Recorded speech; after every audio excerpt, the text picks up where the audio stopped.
After watching this video, you will agree with me that Nigeria has got talent. My only concern is, are we ready to harness this potential? Welcome to Gift Unwraps, where we capture tech, innovations, startup, and trailblazers. Today's episode on Gift Unwraps, I have someone amazing I would like you to meet, and he's got some amazing tech projects that you would definitely love to see.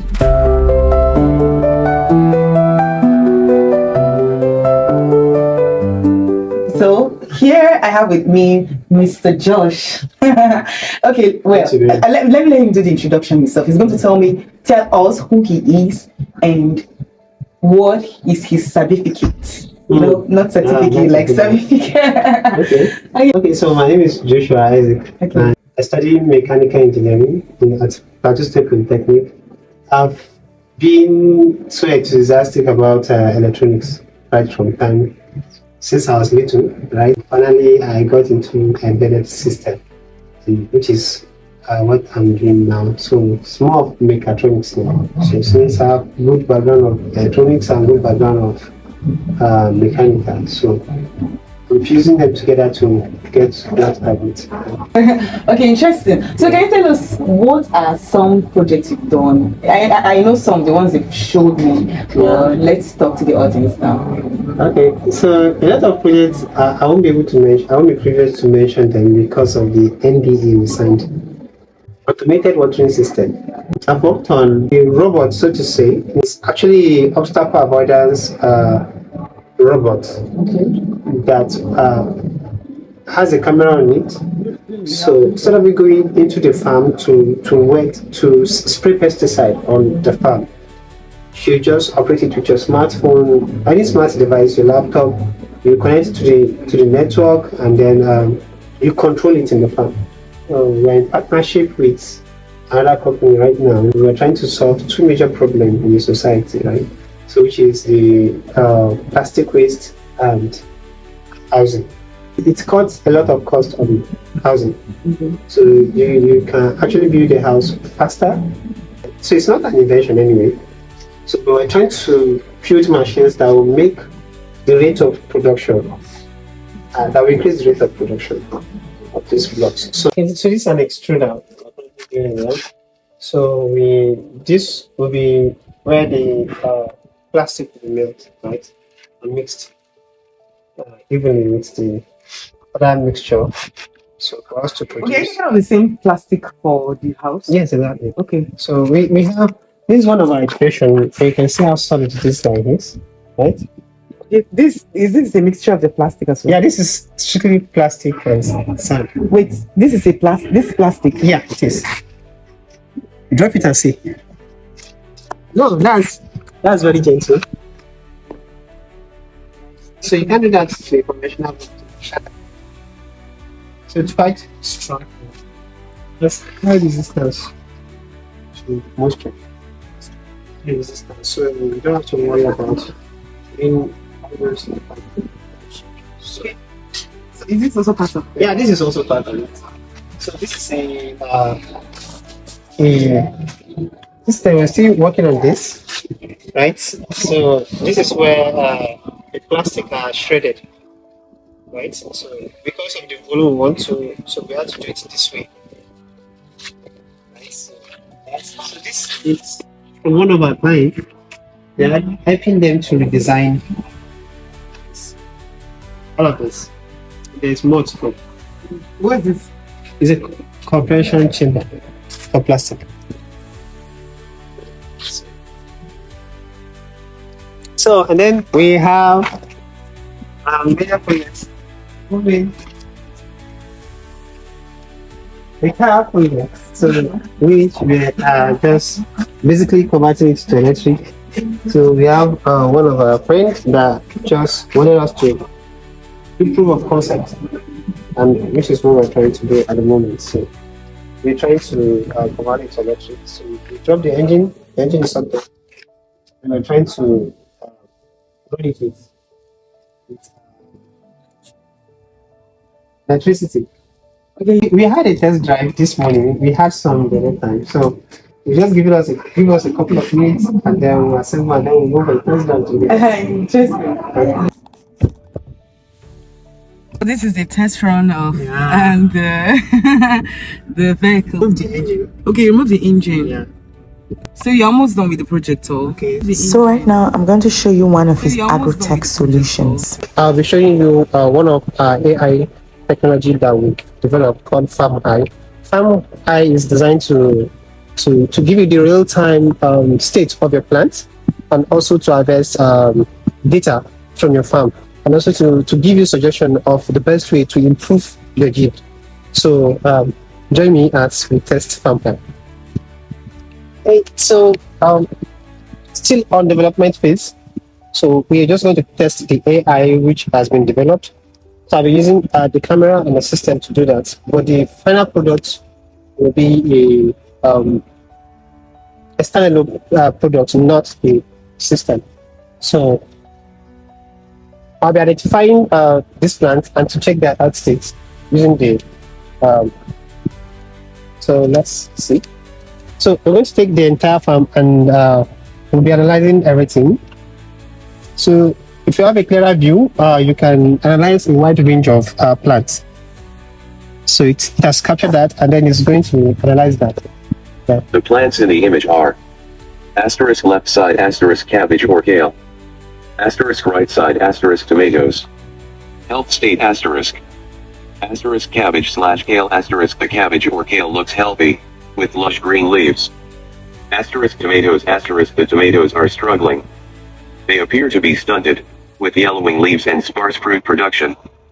How to improve yield asterisk cabbage / kale asterisk ensure adequate watering, fertilizer, It and sunlight to generates maintain the both plant's audio current healthy and state. text output. Asterisk tomatoes So you can we can export the watering reports asterisk ensure of the every tomatoes are farm adequately unit watered. for future Overwatering references. can cause root And in the rot, future, while we'll be sending this underwatering will data stress the to a plant. dashboard where to Asterisk generate sunlight history, asterisk and then you can tomatoes use the need at data to least take 6 hours that of way, so that you direct can use the sunlight data per to day. influence the decision If the greenhouse is you'll not be taking providing in the farm, enough light, right? And Farm Eye goes beyond just the farm. Farm Eye goes across everything, and then you can use it with for fish, animals, and any other farm products. Yeah. So we're about to test the same Farm Eye on the fish. So what it's going to do is to identify the fish and tell us the state. So can you come closer? So you can see the view, what the camera can see, and then we're going to just capture, and then we'll get the response from the. the fish in the image is a tilapia. The health of the fish is difficult to assess from the image alone. However, the fish appears to be swimming and moving, which indicates that it is alive. To improve the yield of tilapia, it is important to provide them with a healthy environment. This includes asterisk adequate water quality asterisk tilapia need clean, well oxygenated water. The water should be free of pollutants and have a suitable temperature. Asterisk proper diet asterisk so tilapia are omnivores and should be fed a balanced diet. I've also been privileged to produce a lot of projects with the Mahama Place of Work, that's an innovator, right? Where I worked on over 20 projects. Yeah, contributed.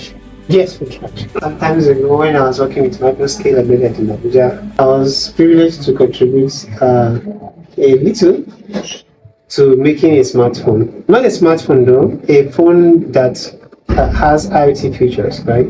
So we use microcontrollers to do that. So it has always been a child who dream. I love electronics so much. I spent over 60% of my time reading electronics books. And trust me, I'm one of the best in my class. I was even the president of my department. Oh, interesting. Yeah, before you could be a president, your CGP must be okay. Yeah. Like it must be stable. So I would like to know, because I believe you're not where you want to be. No, now. So what would you say are the challenges? Challenges, resources. Oh, resources. Resources. When I mean resources, it still boils down to the monetary resources, right? Sometimes having access to equipment you need is a major headache. So, like one of the machines I'm currently working on now, we have to look for that means to solve that specific problem because we couldn't access some. So what's affecting? Is it the Nigerian environment, or it's the fact that you don't have the money? It's not the fact that I don't have the money. I mean, we have. It's the availability in the country. Yes, exactly. Okay. So now this is whenever I'm working on a project, I always like to make do of what is accessible in the environment. I like to know the environment where the project will be used. Okay. So it's very important to think about the maintenance of that project. I try as much as possible not to order any component, so that whenever we need to maintain any part of it, operation doesn't have to stop completely for a long period of time. So you understand the issue we have with importing things. Yeah, there's a lot of regulations around it. So that's a serious issue for us. So you're working towards localizing exactly every part of the product. So we try to build with locally available material with as much as possible. I'm very strong at hardware, very good at hardware, right? Both electronics and mechanical. I had issues with guys, with a couple of tech guys here in Nigeria. Oftentimes, when I build a IoT-based project, I mean by IoT is Internet of Things. So probably hardware that communicates with the internet, that uses internet to function or to acquire data from the device. You understand? So, like when I build something like that, so I look for the software guys to help me develop the interface, the app that this hardware will communicate with. And that became a serious issue because oftentimes they gave me what they can do, not what I want. Okay. So, and that affects me a lot. I lost some clients to that. So you see the hardware is great, it's fine, but people want the part they are interacting with. Function. Yes, to be functional one, and they expect it to be nice. I couldn't get that. I had to go into software. It now makes it that I do a lot of things, right? Which is not good. That means if you're working on a project, you are handling every aspect of the project. Exactly. So that's a serious challenge. I'm finding it difficult to meet people who can give me what I want. The issue is that there are people out there who can give me what I want, but I can't afford them. Okay. I'm also looking for people I can mentor to train them on these skills and still give them this job, of course, then at a very reasonable rate. I see you're very good. Yeah. And I see you have amazing projects. You are such a talent. Okay, thank you. So my question is, do you mind working with companies, or would you rather start up your own thing? So when you say working with company, what do you mean? Okay, what I mean is, to work under someone. Okay. To be one of their tech guys, stuff yes. like that. Okay. Or do you want to start up your own thing? The issue here is you're working with a company. Why are you there in the first place? Is it because you carry capital for business? Like when I moved to this place, right? I was good, but nobody know how good. Nobody know what I could do, right? So at that point, I had to start looking for people who need my service. I met quite a number of people. Trust me, I meet the bad ones. I meet the good ones. I meet the ones who wasted my time. I met the ones who wanted to berate me. I met people who wanted to steal some of the things I built for them, right? And the truth is, I would prefer to be on my own, right? If a company wants to build a project, we can consult for them, right? So they give us their terms, we check it if it's fine, then we do business. So who are you? Okay, I've been saying we, right? Yeah, so who are you? I'm wondering because I just know you. So I have a startup called Akazu Engineering, right? Okay. So I have a couple of guys who help me in some parts, right? So not all though. So if the work is intense, they come around, and so that's why I'm referring to we. Oh. You heard about Smart Bra? Smart what? Bra. By Kemisola. Female bra? Yes. No. That detects early stage of cancer. Oh, okay. That help. Yeah, it's a very great project. And you did that too? Yes, I was at some point. I was the lead engineer on that project, right? Until we couldn't work together anymore due to one or two reasons. And it was a great project that I'm really happy working on, right? More than 80% of the project I've worked on has serious ND attached to it. Yeah. So let's say in total, like how many projects would you say you worked on? No, it's over 20. It's over 20. It is within the last decade, yeah. I am currently working on 2 computer vision based projects for image recognition, right? One I can't give details as usual because of NDA, and the other one is a project I'm doing for a client. There's no idea, so I can talk about it. It's about rice destoning machine, right? That uses computer vision to detect impurities and then triggers some actuators to expel them from the company of rice. Let me use that one. Right. So, if you don't mind, let's say in the next 10 years, Yeah. where do you see Anakazo? Where do you see Mr. Josh? I think 10 years is too far. Okay, In the next 5 years.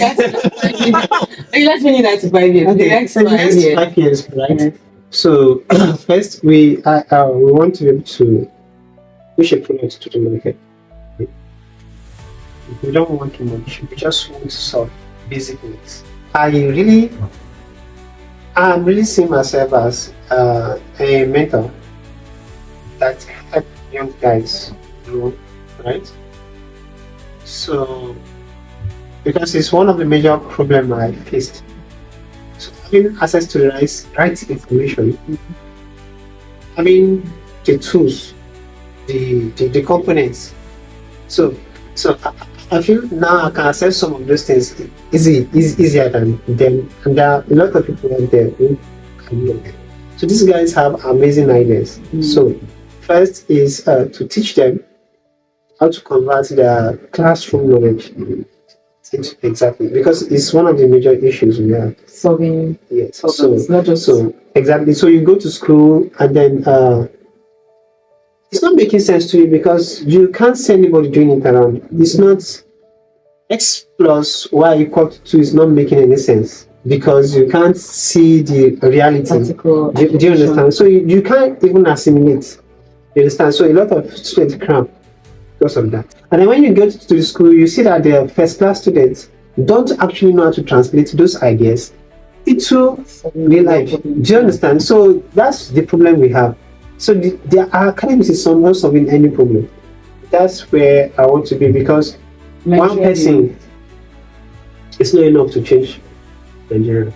So to change Africa, we need to be better than what we are doing right now. So basically, what's wrong with the Nigerian environment? Access to resources.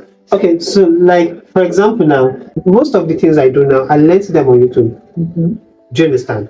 And then a lot of trial by error, mathematics, physics, you understand, before I could get a solid solution. Let me use that word, right? So now the issue is when you watch a video or when you learn something or you read an article online, can you afford the component to test? Okay, to see if it's exactly the point. So now if you can afford it, you have the money, can you access it? Now, most of these things you have to import. So, for example, there's a board called Arduino, right? It's a prototyping board. I ordered for it when I was doing my diploma. I ordered for it and it took about 6 months. I finished a semester and we're into the next second semester before the board arrived. So tell me, what idea was to wait that long? Okay, so I got that, I discovered that, I realized that I need to get some sensors, I need to get some other things, place another. I was done with school before they come. Do you understand? So that's waste a lot of time. There are some works, so there are some projects that my clients bring, right? Now I won't be able to, sometimes I had to devise how to create some sensors myself. And sometimes we don't have the tools to calibrate them. Do you understand? So if the federal government could have like a lab, a tech lab, you understand, that has all of these things, you understand, and you have maybe a society, maybe like an association of hardware guys that can. So you have some sort of license. You understand? So it's still like a kind of source of income to the government. So you renew it maybe yearly, so you can work in there, do some tests, and then you get out. So that will really improve what we have. What do you think? When the blacks go out there, they do better than when they're in Africa. Does it mean that their brain just changed? No, it's access to resources. So how long do we have power for? So, which is another issue I don't want to talk about. So. All right. Thank you. So, would you like to show some of the pictures? Sure. I would have. Okay, so you've heard from the horse's mouth about amazing projects he has done and he's still doing. So now it's time for us to go look at some of the things he has. So let's go. What this place is? Okay, so this is my software station where I do most of the computer work and do anything that has to do with embedded system. So basically, I use VS Code for most of my software work. So I'm going to demonstrate the recognition. So let me just start it up, right? Okay. Because I'm trying to start the framework for the object recognition. Still loading. So I've trained it with these particles you can see here. So let me try to meet the environment. Right, so this guys here, so you see the okay, so you see it's already trying to track the object, and now it's telling you this is impurities. This is impurities, right? And then this is the percentage of accuracy. Mm-hmm. You understand? So actually, because we need to train it with more and more data, right? Mm-hmm. So that's why that. So you can say 40. So we can adjust the accuracy by working on the environment. Mm-hmm. Yeah. So you can see this place is not, the background is not okay. Mm-hmm. So mostly we do something fundamentals. So it also has the ability to recognize more than, so regardless of where you shift it to, right, it will rectify it. So this is one project we also worked on. So this is to control electric motor, to control the speed. It's using microcontroller, basically. So this is H-bridge configuration. So this is where we draw the curtain for today. What do you think about this smart brain and his innovations? Let us know at the comment section. Thank you. Don't forget to subscribe to our channel. Bye.